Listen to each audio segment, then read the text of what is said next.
Friends, good evening. Srisailam దర్శనం complete అయింది.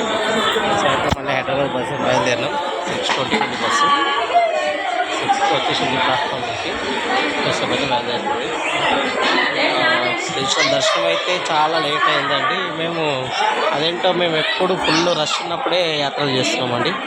Continue holidays వచ్చినప్పుడే. మొన్న షిరిడి కూడా సేమ్ కంటిన్యూస్ హాలిడేస్ అప్పుడే షిరిడి వెళ్ళాము. అప్పుడు కూడా ఫుల్ క్రౌడ్ ఉండడం వల్ల దర్శనానికి అయితే 4 గంటల టైం పట్టింది. ఈరోజు కూడా ఫుల్ క్రౌడ్ ఇక్కడ శ్రీశైలంలో. 3 డేస్ హాలిడే కాబట్టి ఫుల్ క్రౌడ్ ఉంది. క్రౌడ్ వల్ల 5 అవర్స్ పట్టింది దర్శనం. చాలా చాలా జనాలు ఉన్నారండి. బాగానే ఉంది దర్శనం. టెంపుల్లో కొద్దిసేపు ఉన్నాము. బయట అలా చూసుకొని వచ్చేస్తున్నామండి. టైం లేదండి. రేపు మార్నింగ్ ఇప్పుడే బయలుదేరుతున్నాం Hyderabad. Thank you friend. Thank you for watching my videos.